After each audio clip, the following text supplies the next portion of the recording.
ओम। आज का रात्रि क्लास है 9 जुलाई 1968।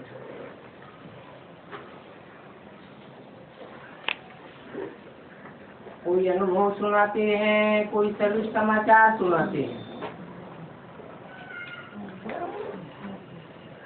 बच्चे यहाँ जो हैं वो समझते हैं तो अनुभव सुनाते हैं, फिर अपने सेंटर पर भी जाकर अनुभव सुनाते हैं। अनुभव बहुत खुशी उमंग में सुनाना होता है।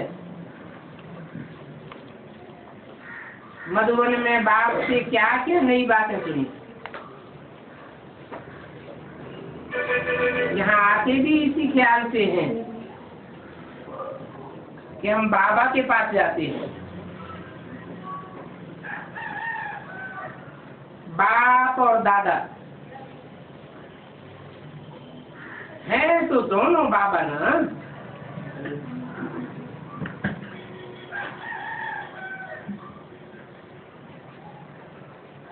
एक बड़ा बाबा और एक छोटा बाबा।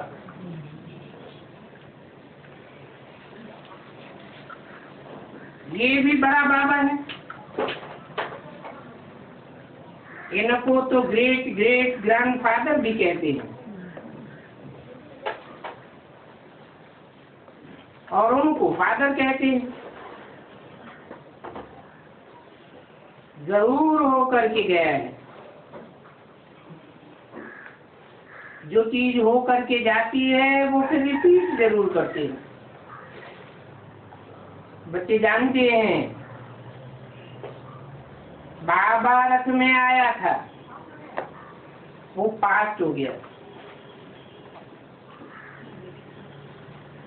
तो रथ तो मशहूर है। कहाँ मशहूर है?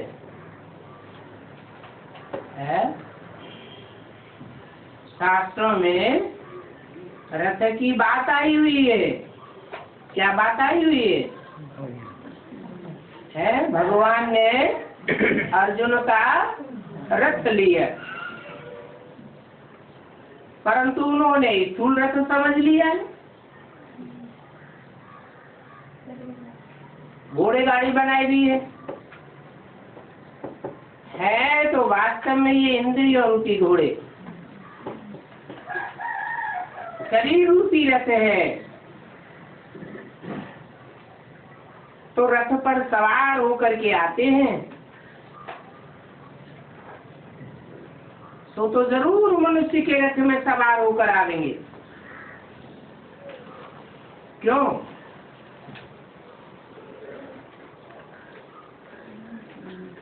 भगवान की तो कच्छ मत्स्य अवतार भी गए हुए हैं, तो कच्छ मत्स्य को आकर के पढ़ाई पढ़ावेंगे क्या?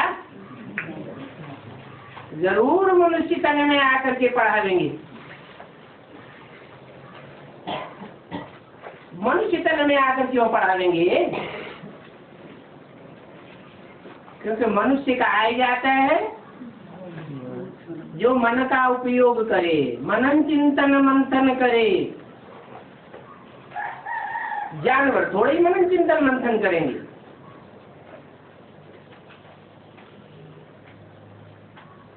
तुम बच्चों को मालूम पड़ा है कि बाप इस रथ में आते हैं।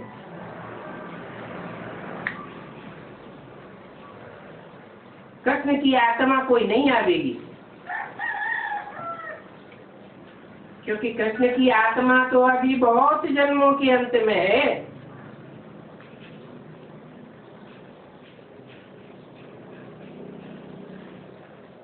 तो उनको कृष्ण नाम नहीं कहेंगे।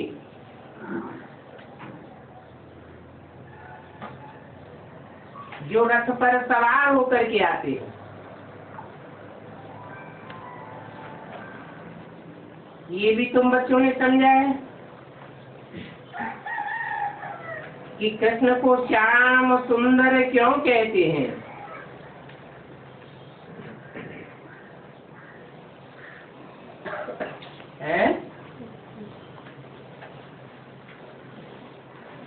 कृष्ण को ही श्याम सुंदर क्यों कहते हैं?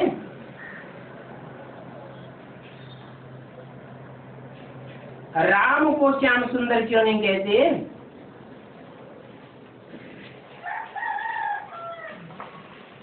क्योंकि कृष्ण की आत्मा ही सृष्टि का पहला पत्ता है,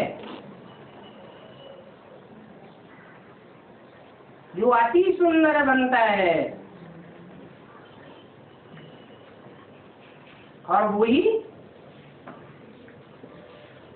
सृष्टि के अंत में जब राम वाली आत्मा में प्रवेश करता है तो अति काला बनता है।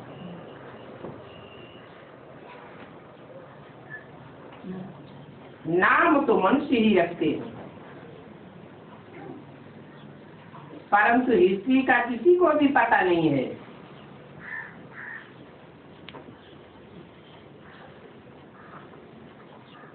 तो जरूर कहेंगे कृष्ण घोड़ा पावन, कृष्ण सांवरा अर्थात पतित। अभी क्या कहेंगे? अभी कृष्ण को गोरा कहेंगे या सांवरा कहेंगे? अभी भी कहेंगे सांवरा। कृष्ण के भक्त सुनेंगे तो बिगड़ पड़ेंगे। क्यों बिगड़ पड़ेंगे? क्योंकि वो तो समझते हैं कृष्ण भगवान है, भगवान का साकार रूप है।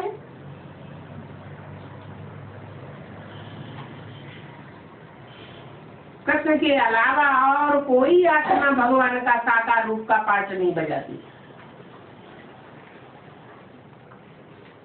तो वो कृष्ण को काला क्यों समझेंगे? बिगड़ पड़ेंगे, उल्टा सुल्टा बोलने लग पड़ेंगे। तो फिर उनको बड़ा युक्ति से समझाना है। जैसे तुम गवर्नर के पास गए,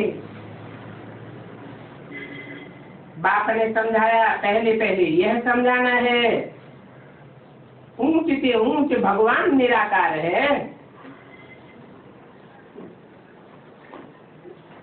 तो जो कृष्ण के भक्त हैं उनको भी यही समझाना है कि भगवान निराकार है या साकार है। क्या कहेंगे? भगवान तो निराकार को ही कहा जाता है, और वो निराकार शिव ज्योति बिंदु जब साकार रथ में आते हैं तो जिस साकार में आते हैं उसको भी आप समान अर्थात बाप समान निराकारी, निर्विकारी, निरहंकारी बनाते हैं।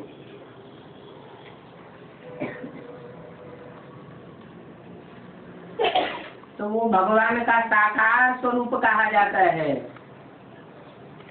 बल साकार में है तो भी निराकारी स्टेज वाला है।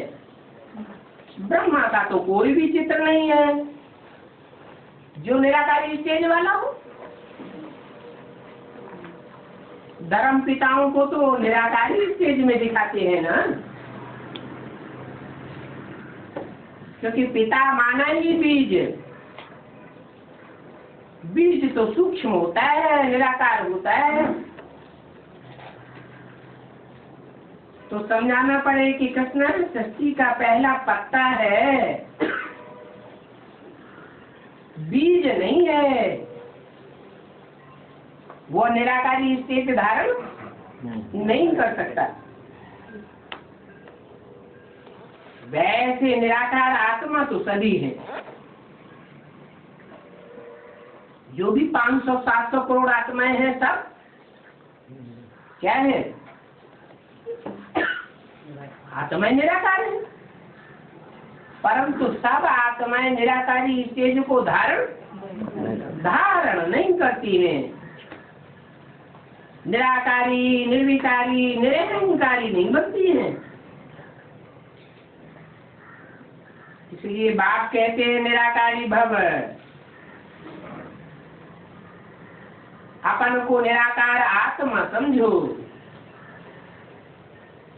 ये प्रैक्टिस यहाँ पक्की करनी है।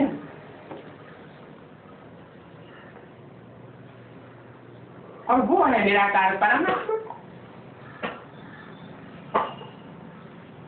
नाम ही है परम और आत्मा। माना आत्माओं के बीच में जो भी पाठ बजाने वाली आत्माएं हैं उनके बीच में परम पाठधारी है। तो स्टेज भी जरूर अन्य आत्माओं के मुकाबले जो भी पाठधारी आत्माएं हैं जरूर पुरुषार्थ करके बाप समान निराकारी स्टेज बनती है। इसलिए परमात्मा कहा जाता है।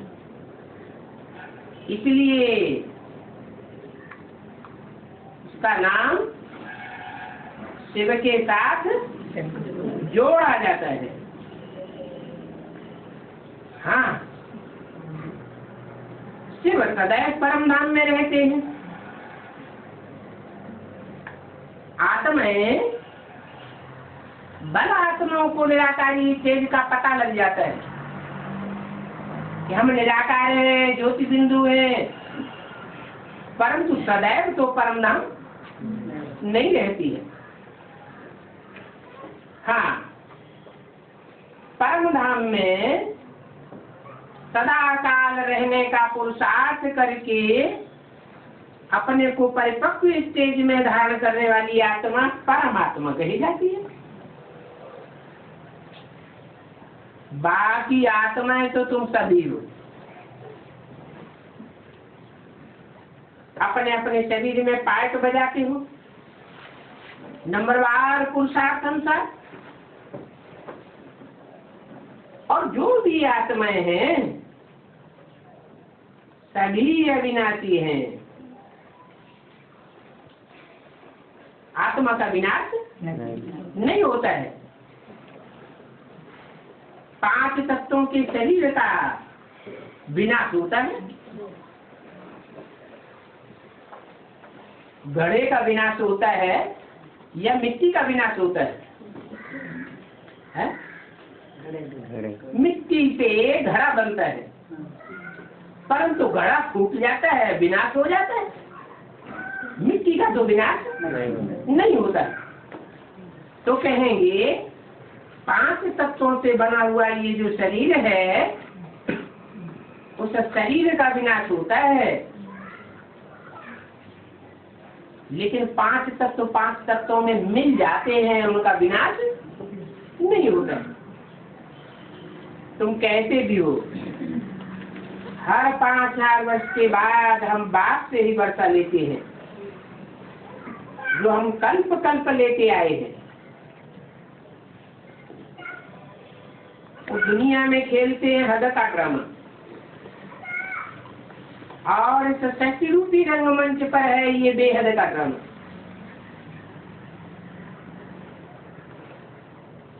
हद का ड्रामा खेलते हैं तो पहले शूटिंग होती है, रिहर्सल होती है, बाद में ब्रॉड ड्रामा होता है। ये भी ऐसे सन्यासी तो हद का सन्यास करते हैं।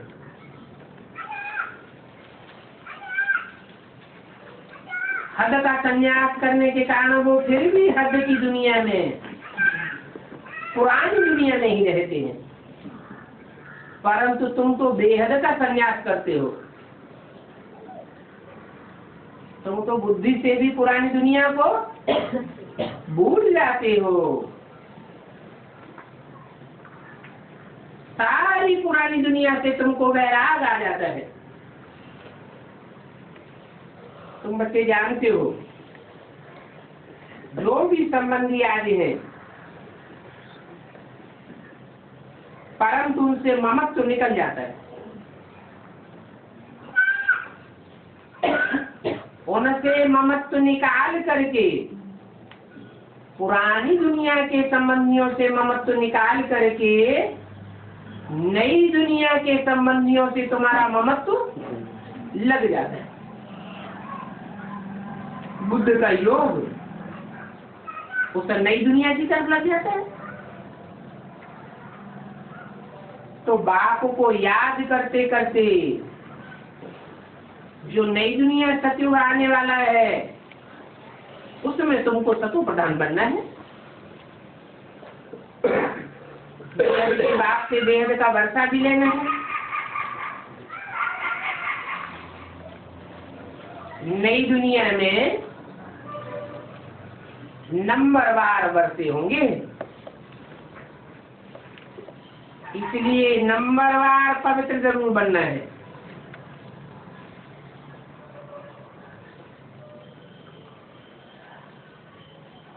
और बच्चे बाप की आज्ञाओं को भी नंबरवार पुरुषार्थ अनुसार मानते हैं।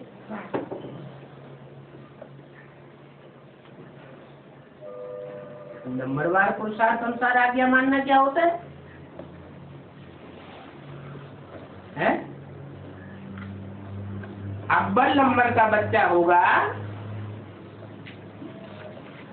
तो अव्वल नंबर में सारी आज्ञाओं का मानने वाला होगा। अव्वल नंबर धर्म का होगा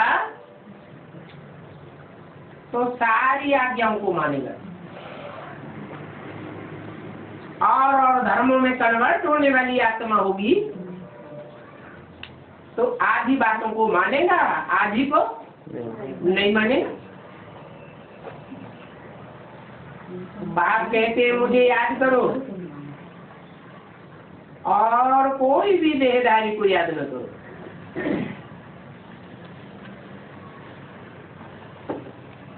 अगर बाप के अलावा और कोई देहधारी याद आता होगा तो जरूर कहेंगे बुद्धियों को वहां लटका हुआ है, उससे प्रभावित हो जाएंगे। तो बाप की आज्ञा का नाफरमानी करेंगे।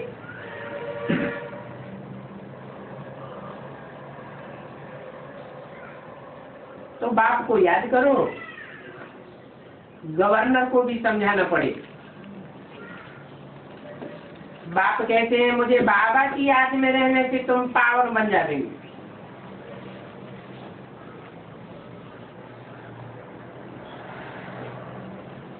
और वो बाप ऊंचे से ऊंचे है क्या? ब्रह्मा को ऊंचे से ऊंचे नहीं करेंगे, बाप ऊंचे से ऊंचे है। इब्राहिम बुद्ध क्राइस्ट को भी ऊंचे से ऊंचे नहीं कहेंगे। ग्रेट फादर्स तो है परंतु सबसे ऊंचा फादर तो एक ही है, वही पतितों को पावन बनाने वाला है। जो कहते हैं क्या मुझे याद करो, तो कहने वाला साकार हुआ या निराकार हुआ? साकार हुआ। वो ब्रह्मा के द्वारा कहते हैं मुझे याद करो, या उनका कोई डायरेक्ट स्वरूप है? उनका डायरेक्ट स्वरूप है, जो बाप भी है, टीचर भी है और सदगुरु भी है। ब्रह्मा को न बाप कहेंगे, न टीचर कहेंगे और न सदगुरु कहेंगे। म्यूजियम आज में सुनते तो बहुत हैं परंतु समझते नहीं है। आगे चल करके जो न समझने वाले हैं वो भी सुनने सुनाने लग पड़ेंगे। सत्युग त्रेता में जो संख्या होती है वो आवेंगे और आकर के सुनेंगे।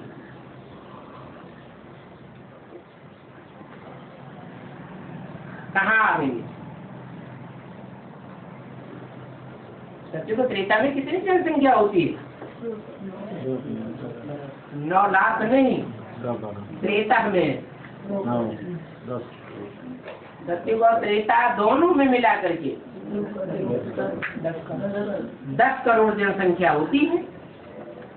तो जो भी जनसंख्या होती है सत्युग त्रेता में, वो आवेंगे। कहाँ की बात हो रही है आने की? जड़ म्यूजियम की बात नहीं हो रही है। तुम्हारे चैतन्य म्यूजियम देखने में आवेंगे, समझेंगे और दूसरों को समझावेंगे भी।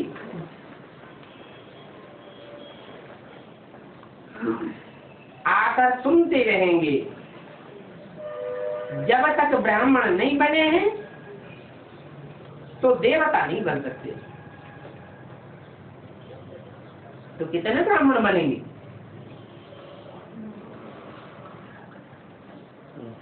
है? ब्राह्मणों की संख्या कितनी होगी?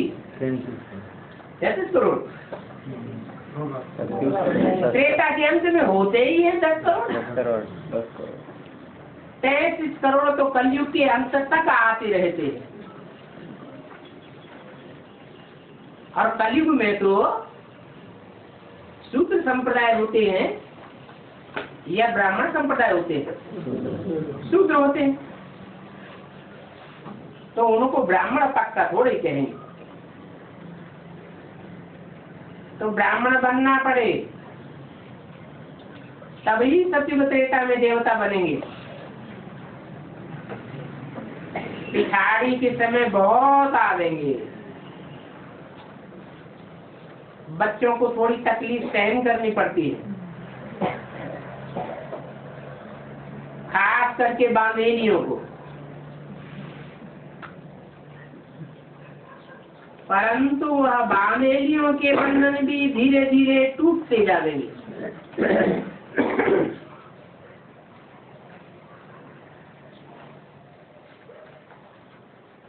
अभी तो बंधन पड़े हुए हैं।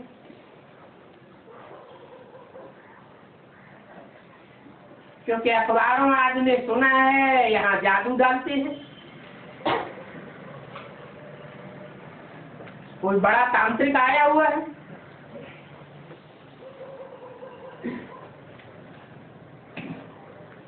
भगवान को जादूगर कहा जाता है ना।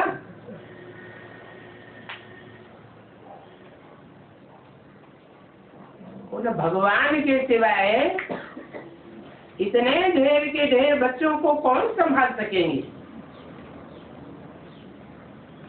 दिन प्रतिदिन टाइम कम होता जाता है। और प्रजा बहुत बनानी है।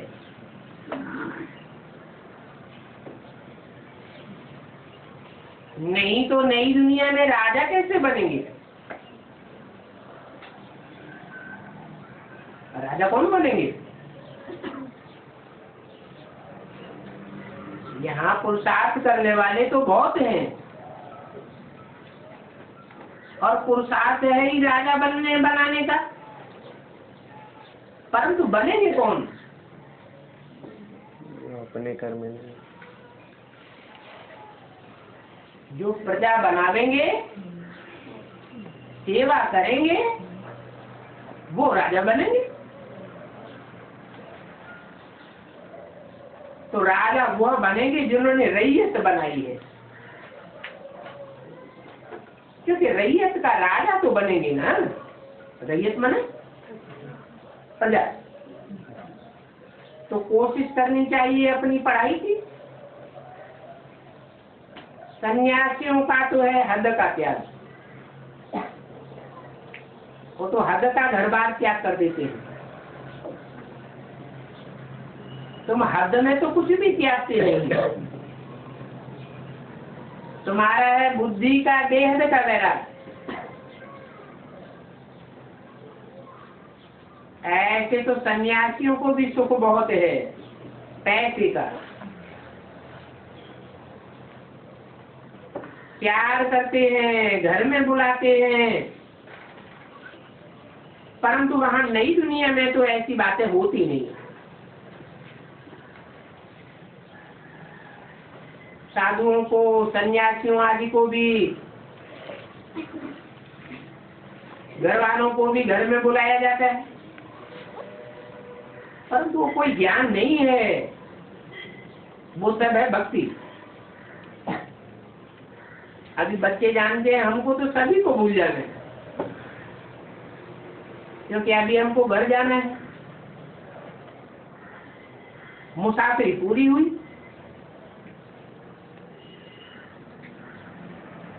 पहले तुम मुसाफिरी अपने राज्य में करते हो,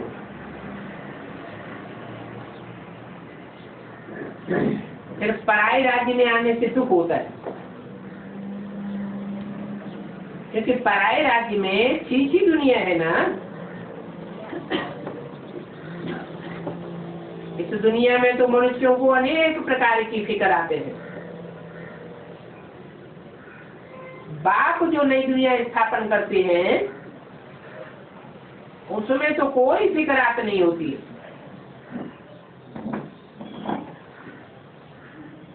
तो ऐसी दुनिया में जाने के लिए फिक्र से फारिग होने की प्रैक्टिस अभी करनी है।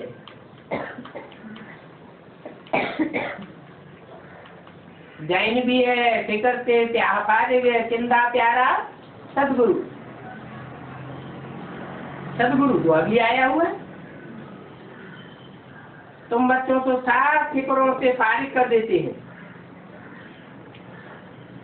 तुम हर प्रकार की फिक्र से फारिग होकर के शरीर छोड़ेंगे, तब तुम ऊंच पद पाएंगे। तो मददगार जो बनते हैं उनको हिस्सा बहुत अच्छा मिलता है। विश्व की बादशाही में तुम सभी हिस्सेदार हो, परंतु जो जितना मेहनत करेंगे उतना हिस्सा मिलेगा। तो सारा मदार पुरुषार्थ के ऊपर है। बाप को पहचानते हैं, बाप को समझते हैं, जानते हैं कि बाप वर्षा देने आया हुआ है। जब बाप आकर के पढ़ाई पढ़ाए रहे हैं, जो ऊंच से ऊंच बाप, ऊंच से ऊंच टीचर है, तो उस दुनियावी पढ़ाई से दिल हट जानी चाहिए।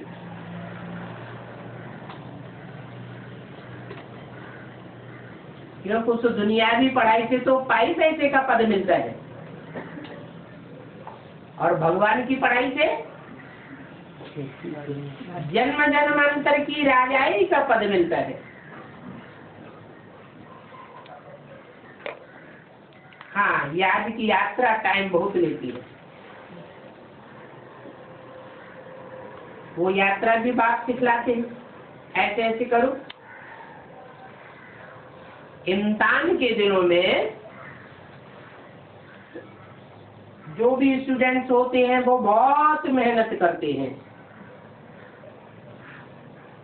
9 जुलाई 68 की वाणी का दूसरा पेज। आगे चल करके बच्चे जोर से पुरुषार्थ करने लग पड़ेंगे।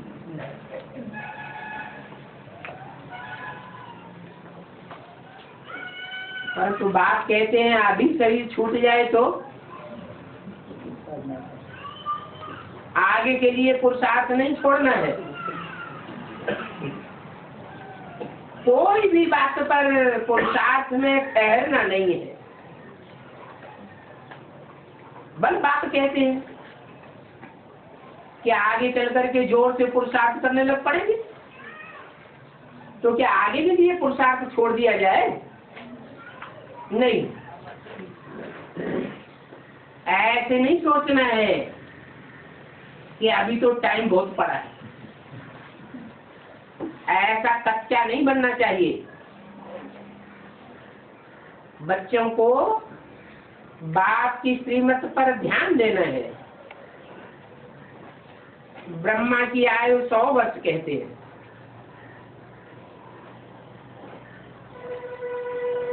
60 वर्ष में बाप ने प्रवेश किया,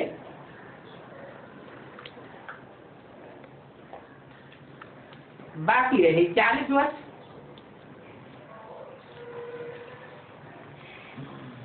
उन 40 वर्षों में भी तुम कितना पुरुषार्थ करते आए हो?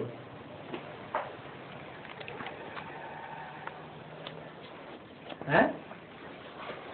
40 वर्षों में कितना वर्ष पुरुषार्थ किया?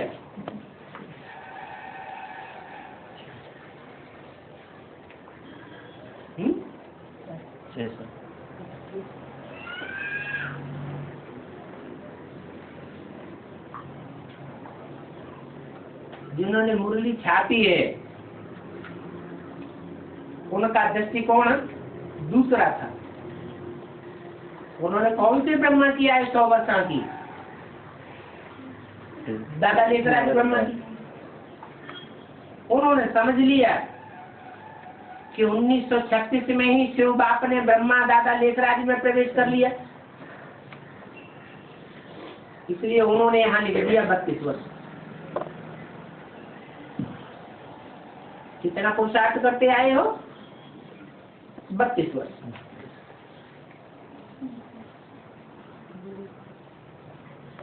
तो 32 वर्ष का पुरुषार्थ हुआ या वास्तव में उनका कब पुरुषार्थ हुआ? कब से गिनेंगे? उनके लिए तो गिनेंगे तब से जब से दादा लेखराज ब्रह्मा में मुरली चलाना शुरू किया। कराची में मुरली तो नहीं चलाते थे, कराची से मुरली निकलती चली आई है ब्रह्मा के मुख से। तो ब्रह्मा को जो फॉलो करने वाले चंद्रवंशी बच्चे हैं अथवा और भी नीची क्वालिटी के बच्चे हैं दूसरे धर्म में कन्वर्ट होने वाले, उनके लिए 32 वर्ष का पुरुषार्थ नहीं कह सकते। बल उन्होंने यह वाणी में छाप दिया।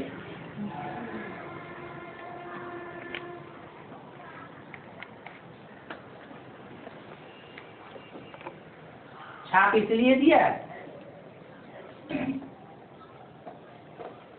कि वास्तव में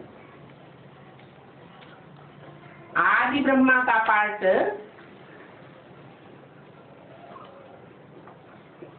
32 में 33 साल 68 में 33 साल पूरा होता है।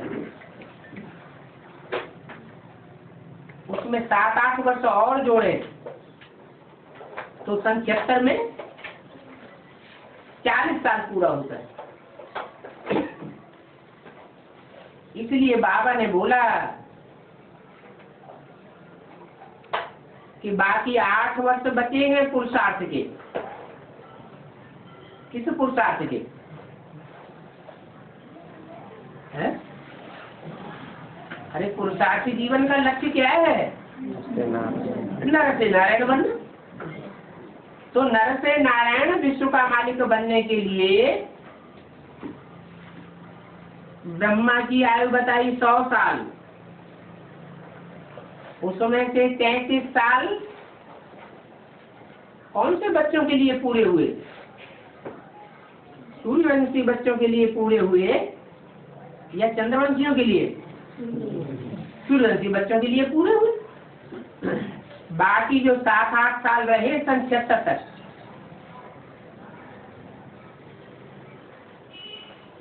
वो टाइम एक्यूरेट 8 वर्ष ही है।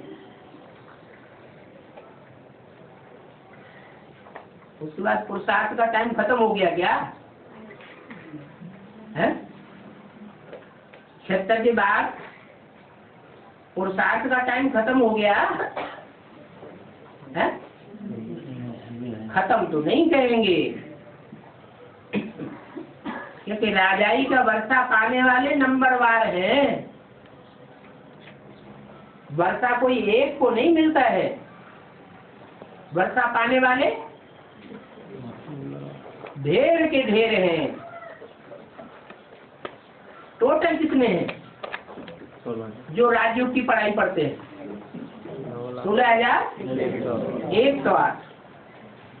अभी छोटा झाड़ है, वृद्धि होती जाती है। तो मीठे मीठे बच्चों को बाप को याद करना है अच्छी रीति।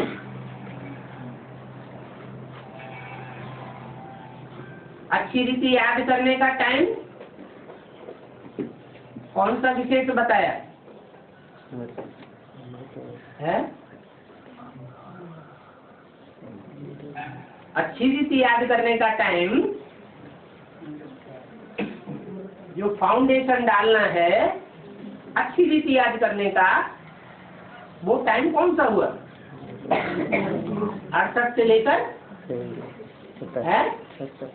76 तक। छूटा जा रहा है, वृद्धि होती जाती है। रात को सोते भी याद में सो जाओ तो तुमको बहुत खुशी होती रहेगी। फिर तुमको फालतू संकल्प आदि भी नहीं आएंगे। जैसे रात को याद में सोवेंगे तो स्वप्न और संकल्प कैसे बनेंगे? गहरी निद्रा में आने के बनेंगे। या तो श्रेष्ठ संकल्प आवेंगे, श्रेष्ठ स्वप्न आवेंगे। तो थकावट है तो लेट जाओ, ऐसे नहीं कि कड़क रूप में बैठ करके ही याद करना है। उठते बैठते चलते फिरते प्रैक्टिस करो तो तुमको बहुत अच्छा लगेगा। जैसे लौकिक बाप के लवली बच्चे होते हैं तो कितना प्यार करते हैं, क्योंकि बच्चे बाप की बहुत खातिरी करते हैं। तो यहाँ बच्चों को बाप की क्या खातिरी करनी है? लौकिक में जो बच्चे होते हैं, लवली बच्चे होते हैं बाप के, तो वो बच्चे बाप की बहुत खातिरी करते हैं। यहाँ तो लौकिक बच्चे हैं नहीं, है? कैसे बच्चे हैं? अलौकिक बच्चे हैं। यहाँ बाप की क्या खातिरी करेंगे?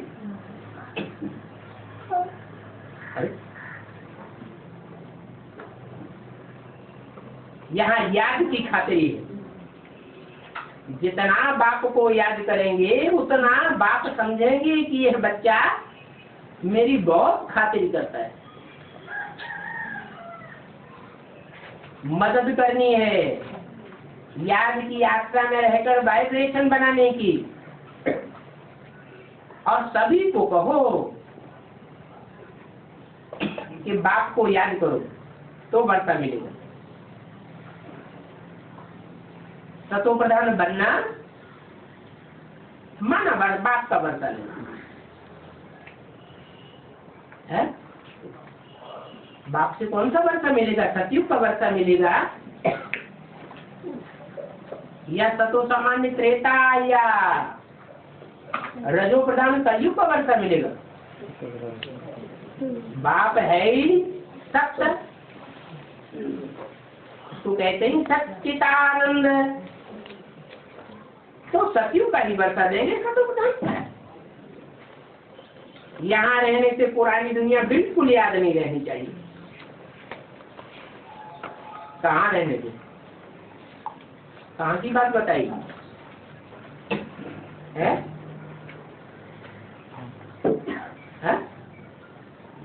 यहाँ रहने से माने कहाँ रहने से? बाप के सामने, बाप के घर में जो मिनी मधुबन है या मधुबन है या महामधुबन है, वहाँ रहने वालों की ये शिफ्ट होनी चाहिए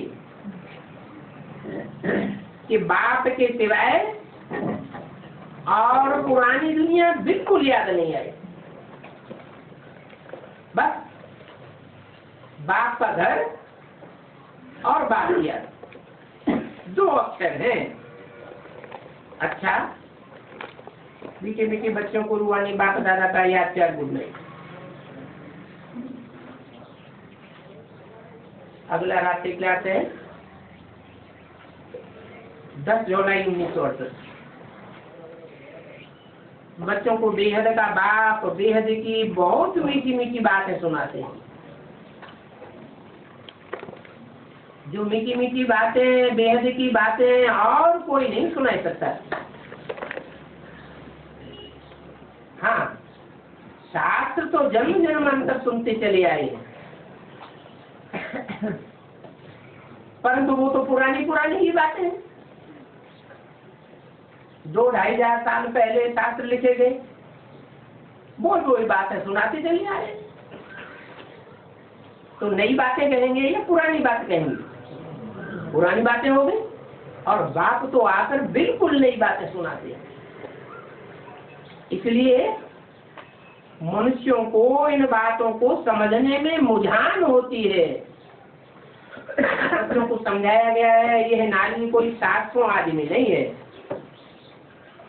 आदि क्यों लगा दिया है? 700 के साथ आदि क्यों लगा दिया? अब वो शास्त्र चाहे हिंदू धर्म के हों, भक्ति मार्ग, हाँ भक्ति मार्ग के ही शास्त्र, चाहे हिंदू धर्म के हों, चाहे क्रिश्चियन धर्म के हों, चाहे मुस्लिम धर्म के हों, है तो शास्त्र ही ना। शास्त्रों में वो नॉलेज नहीं है। आज इसलिए लगा दिया कि ब्रह्मा के तन में आकर जो कुछ सुनाया उसे भी शास्त्र कहेंगे या भगवान की नई दुनिया स्थापना करने वाली नई नॉलेज कहेंगे, उसे भी शास्त्र कहेंगे। गीता शास्त्र है या भगवान की नॉलेज है? गीता क्या है?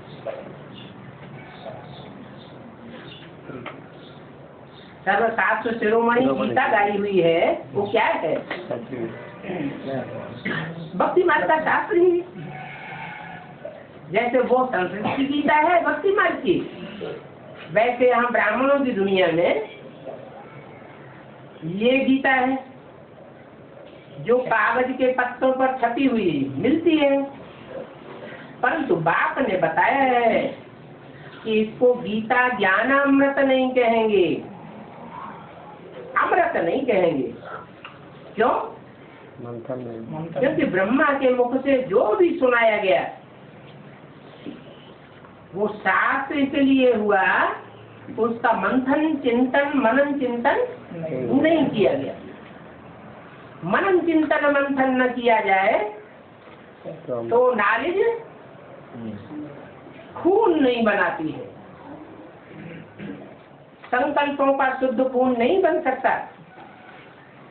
तो नई दुनिया भी नहीं बन सकती।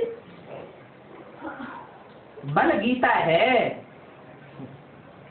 परंतु भक्ति मार्ग की गीता, और ये है तुम्हारा गीता ज्ञान जो भगवान बाप डायरेक्ट मुझसे आपसे सुनाते हैं। इसके शास्त्र नहीं बन सकते। भगवान जो सुनाते हैं डायरेक्ट, उसको राजयोग कहा जाता है।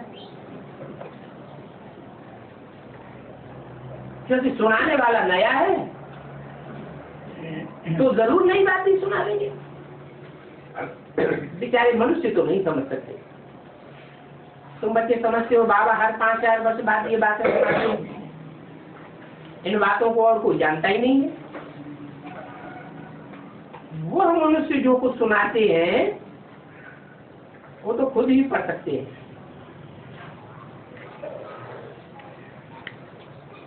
मनुष्य गुरु जो कुछ सुनाते हैं वो सुनने वाले खुद नहीं पढ़ सकते। पढ़ सकते हैं, सन्यासी पढ़कर सुनाते हैं और वो गृहस्थी भी पढ़कर के सुनाते हैं। वेद उपनिषद गीता आदि सुनाते हैं ना, घर में भी गीता आदि पढ़ेंगे। नाम तो गीता है। पहले पहले ही सुनाते हैं यदा यदा धर्मस्य,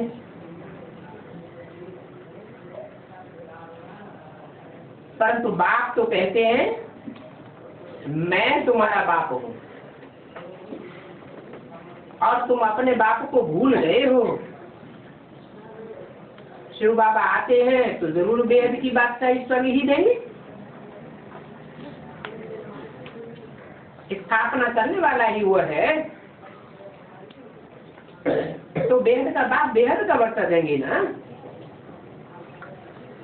वेद का बाप बेहद का वर्षा देते हैं, नहीं तो सूर्यवंशी देवी देवताओं की राजधानी किसने स्थापन की?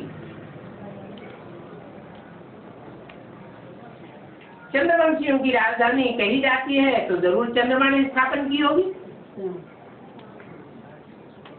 इस्लाम वंशियों की इब्राहिम ने की, मुस्लिम वंशियों की मोहम्मद ने की, तो सूर्यवंशियों की राजधानी किसने स्थापन की होगी? जरूर सूर्य ने की होगी। सूर्य की क्या शिफ्ट है? सूर्य सबको रोशनी देता है, परंतु सूर्य किसी से रोशनी नहीं देता है। तो बाप सबको ज्ञान देने वाला है, ज्ञान की रोशनी देने वाला है, परंतु बाप को देने वाला कोई भी नहीं। ऐसे नहीं कि राधे कृष्ण ने नई दुनिया की राजधानी स्थापन की, नहीं। नर से नारायण बनाने के लिए नारायण का कृष्ण को नहीं आना है, जबकि है ही तमो प्रधान दुनिया। बच्चों को तो बहुत सहज ज्ञान लगना चाहिए, फिर भी 40 वर्ष मिलते हैं समझाने के लिए।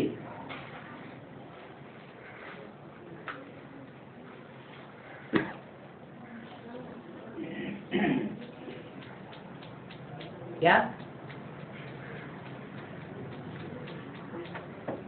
कितने वर्ष मिलते हैं? 40 वर्ष लगते हैं समझाने के लिए कि सुनाने के लिए है? समझाने के लिए। क्यों?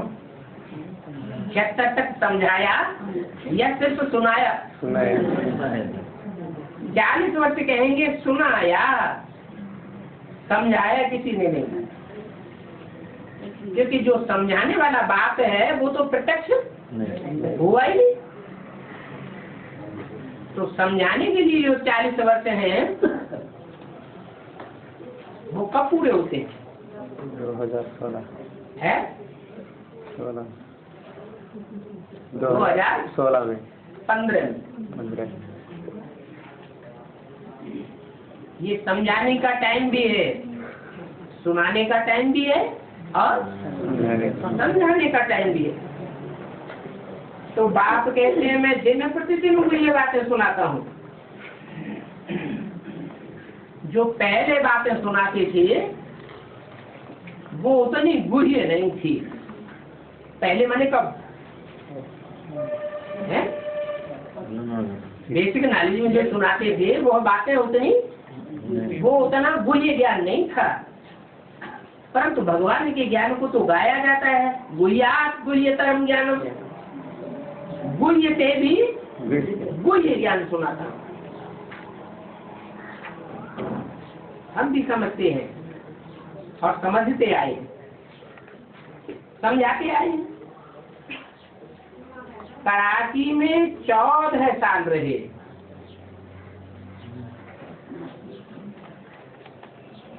बच्चे 14 साल वनवास में रहे ना।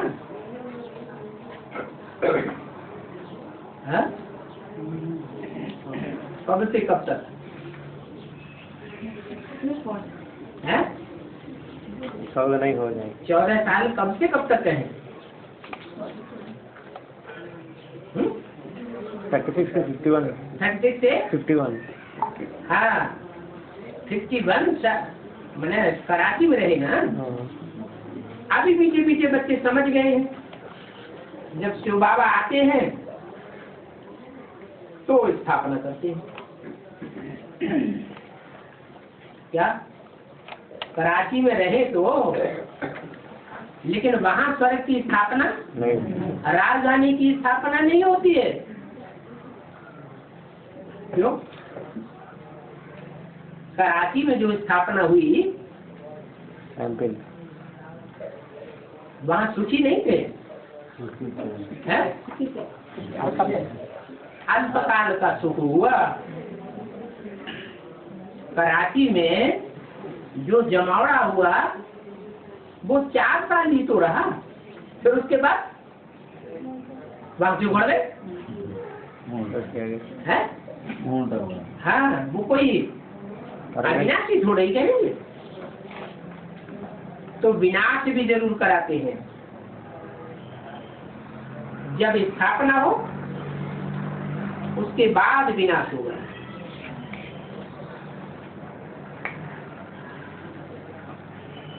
वास्तव में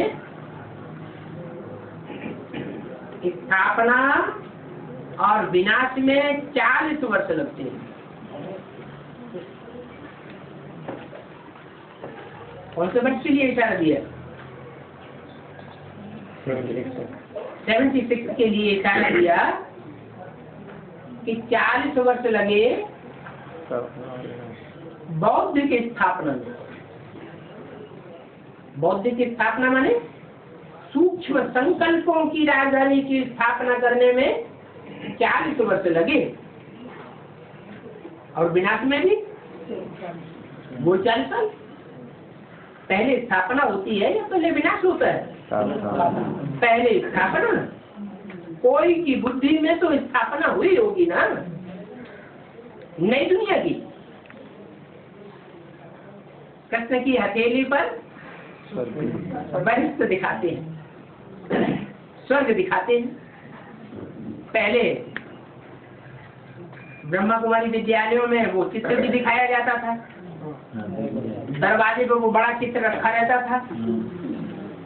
कृष्ण हथेली पर स्वर्ग वैकुंठ ला रहा है और पांव से नरक की दुनिया का गोला खेल रहा है। अभी नहीं दिखाते, भले चित्र रखा हो तो समझा नहीं सकते हैं, लेकिन हम तो समझा सकते हैं कि ये 40 वर्ष में कैसे स्थापना पूरी होती है और विनाश भी। ब्राह्मणों के पुराने संगठन का विनाश भी शुरू होता है। शास्त्रों में ब्रह्मा की 100 वर्ष की आयु आई हुई है। वो कौन से ब्रह्मा की आयु है? जो 76 में ब्रह्मा मृत्युलोक में खलास हो जाता है। ब्रह्मा का मृत्युलोक खलास, और उस ब्रह्मा की मन बुद्धि रूपी आत्मा कहाँ निवास करती है? अमर लोक में निवास। तो कौन सा टाइम हुआ? 76 की बात है। तो शिव बाबा 60 वर्ष की आयु में आता है और 40 वर्ष तुमको लग गए।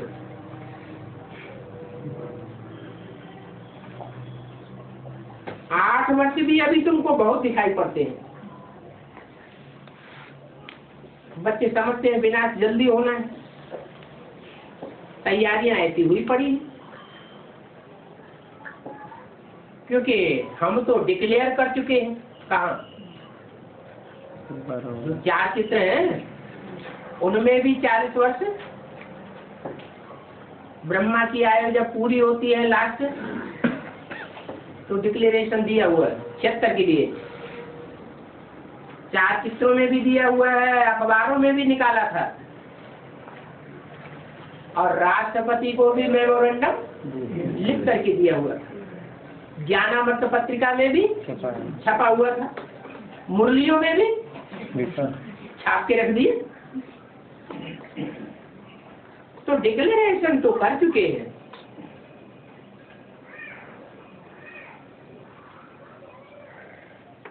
ऐसी चीज बनाई है जो ऐसा करने से ही खत्म हो जाएगी।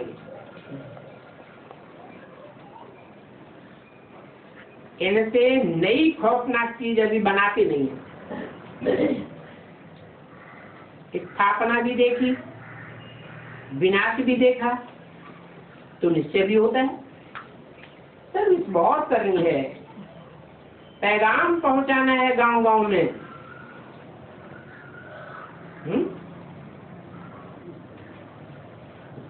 गांव गांव की बात है। देश वाले तो लौकिक रिश्ते गांव गांव में पैगाम नहीं पहुंचा सके, और यहाँ एडवांस में कौन से गांव गांव की बात है। छोटे छोटे सेंटर, जो छोटी छोटी गीता पाठशालाएं हैं, बड़े बड़े सेंटर्स हैं, वो तो हो गए शहर महानगर, और जो छोटे छोटे सेंटर्स हैं वो क्या हो गए, गाँव हो गए। उन गाँवों में जो भी पुरुषार्थी हैं उन सबको संदेश मिल चुका है। एडवांस का संदेश मिल चुका है, नहीं मिल चुका है। तो गांव गांव में पैगाम पहुंचाना है। यहाँ कहते हैं फलाने जगह सेंटर नहीं है, हम निमंत्रण देते हैं। अभी तो बरसात है, बरसात पूरी होने के बाद फिर जागेंगे। निमंत्रण बहुत मिलते हैं। हाँ, सिर्फ बच्चियां तैयार नहीं है, माताओं को पति से छुट्टी नहीं मिलती है क्या? कन्याओं को तो फिर भी छुट्टी मिल जाती है, लेकिन माताओं को छुट्टी, माताएं निर्बंधन नहीं हो पाती। तो कन्याओं को कहा जाता है तुम ही खड़ी हो जाओ। सर्विस पर माताएं कम निकलती हैं, क्योंकि बेचारी बंधन में बहुत है। सत्युग में तो होती है पवित्र दुनिया, और ये है पति दुनिया। तो माताएं कहती हैं बाबा शादी के पहले आप क्यों नहीं आए? आप शादी के पहले आए होते तो हम कब भी फंसते नहीं। ऐसे ऐसे बाप को बैठ करके माताएं दुरापा देती रहती है।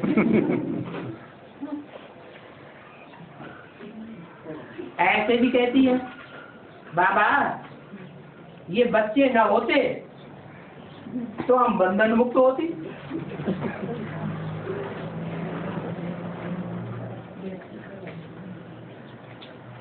दस 7:68 की वाणी का दूसरा पेज।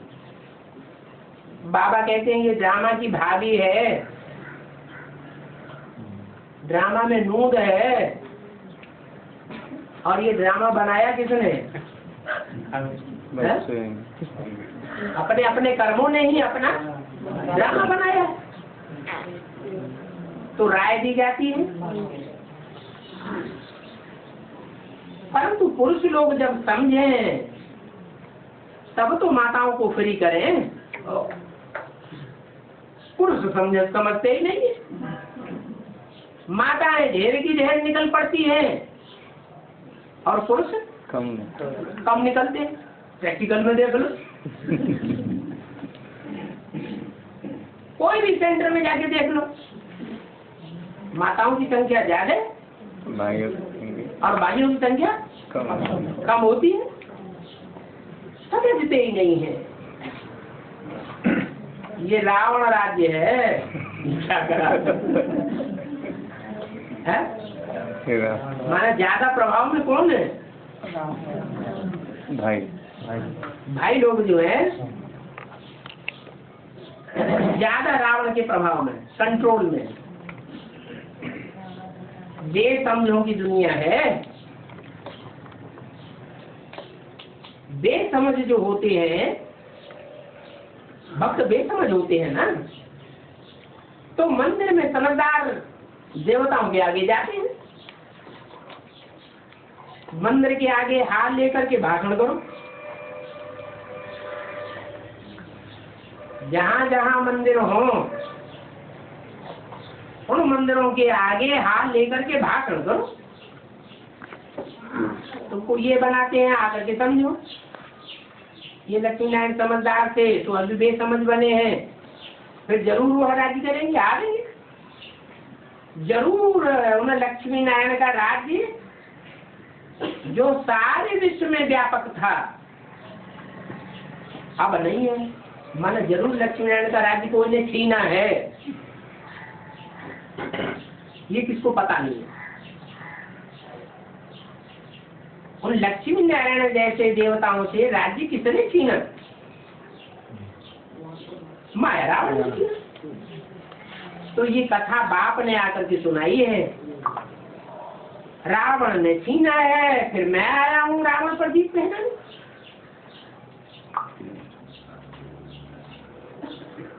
तो बच्चियों को शिव शक्ति सेना में दाखिल हो जाना चाहिए। फिर कहते हैं शिव शक्ति पांडव सेना, तो बच्चियों को ही दाखिल हो जाना चाहिए या पांडवों को भी दाखिल हो जाना चाहिए? दोनों को दाखिल हो जाना चाहिए। हम अपना राज्य स्थापन करें या अपना टाइम वेस्ट करें। याद की यात्रा में ही माया के विघ्न पड़ते हैं। ये राजयोग है, ये राजयोग सन्यासी नहीं सिखला सकते। क्या कहा है? सन्यासी क्यों नहीं सिखला सकते राजयोग को? है? क्यों नहीं सिखला सकते? गृहस्थ में रहकर पवित्र नहीं बनते। हाँ, वो तो घर गृहस्थ को ही छोड़ देते। इंद्रियों को कैसे कंट्रोल करना है ये उनकी बुद्धि में बैठ ही नहीं सकता। तुम्हारी बुद्धि में तो बैठा है। क्या क्या बैठा है? कि हम कीचड़ की दुनिया में रहेंगे, लेकिन रह करके भी बुद्धियों से निवृत्त होकर के रहेंगे। इंद्रियों से बल कर्म करें, परंतु उस कर्म में हमारी बुद्धि लिप्त न होने पाए, निर्लिप्त रहे, ऊंची स्टेज में रहे। जैसे आसुक मासुक होते हैं, यातु करते हैं एक दूसरे को, तो क्या कारखाने में काम करना बंद कर देते हैं? काम भी करते रहते हैं, याद भी चालू रहते हैं। माता होती है, चक्की भी चलाती रहती है, घर का काम धाम भी करती रहती है, और बच्चे की तरफ बुद्धि लगी रहती है। तो ये बात सन्यासियों की बुद्धि में नहीं आ सकती। बाप तुम बच्चों को सिखलाते हैं। ये राज है इंद्रियों को कंट्रोल करने का। अहम आज्ञा तुम्हारी ये है। हम विश्व में राज्य शांति का स्थापन कर रहे हैं, और भारतवासी यही मांगते हैं। ये देखो चित्र कितना अच्छा बनाया हुआ है। 6x9 साइज के चित्र ट्रांसलाइट के हों तो बहुत अच्छा है। कहते हैं छत इतने बड़े नहीं है। अब 10 फुट से कम तो छत होती नहीं है। अच्छा न सही 6x4 का तो बनाओ। अच्छा, ओम।